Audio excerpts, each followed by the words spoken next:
Apa iku tembang macapat? Tembang macapat yaiku salah siji jenis tambang tradisional Jawa sing kaiket déning aturan-aturan tertentu. Kayata guru gatra, cacahing larik saben bait, guru wilangan, cacahing wanda suku kata saben larik, lan guru laku, swara pungkasan saben larik. Gunane tembang macapat biasane digunakake kanggo nyeritakake piwulang urip, nasehat lan nilai-nilai budaya Jawa. Saliyane kuwi, tembang iki uga nduweni makna filosofis sing gegandhengan karo perjalanan urip manungsa, wiwit lair nganti mati. Jenis tembang macapat yaiku Mas Kumambang, Mijil, Sinom, Kinanti, Asmarandana, Gambuh, Dandang Kula, Durma, Pangkur, Megatruh, lan Pocung. Apa iku tembang gambuh? Tembang gambuh yaiku salah sijine tembang macapat sing duweni teges cocok utawa selaras. Tembang iki nggambarake urip manungsa sing wis diwasa, wis ngerti tujuan urip, lan bisa mbedakake becik lan Allah. Mula gambuh kerep digunakake kanggo menehi pitutur lan nasihat urip. Watake tembang gambuh yaiku teges, wicaksana, prasaja nanging nduweni makna jero, kebak pitutur lan nasihat. Biasane digunakake kanggo paring nasihat marang wong enom, nerangake babagan tata krama lan budi pekerti, lan nuntun wong supaya uripe bener.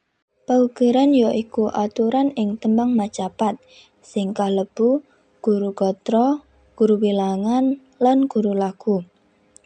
Guru gatra ana 5 larik, guru wilangan iku ana 7, 10, 12, 8, lan 8. Yen guru lakune yaiku U, I, U, lan O.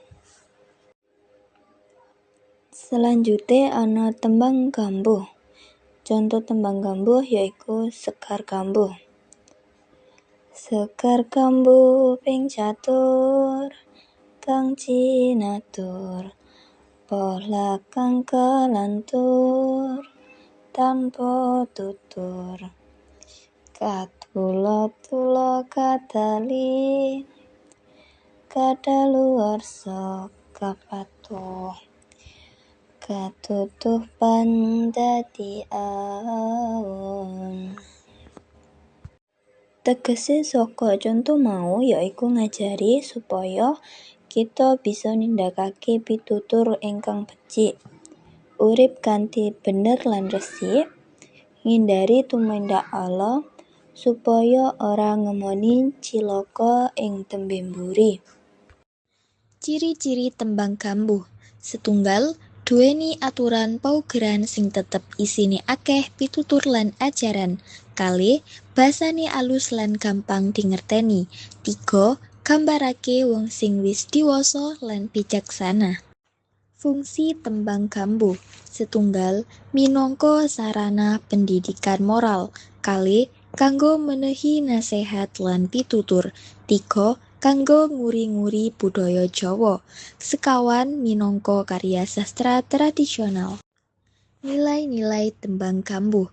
Ing tembang gambuh ana nilai-nilai penting kayata setunggal, nilai moral yaiku ngajari tumindak becik lan jujur. Kalih, nilai sosial yaiku ngajari urip rukun karo wong liya. 3, nilai spiritual yaiku ngajari supaya eling marang Gusti.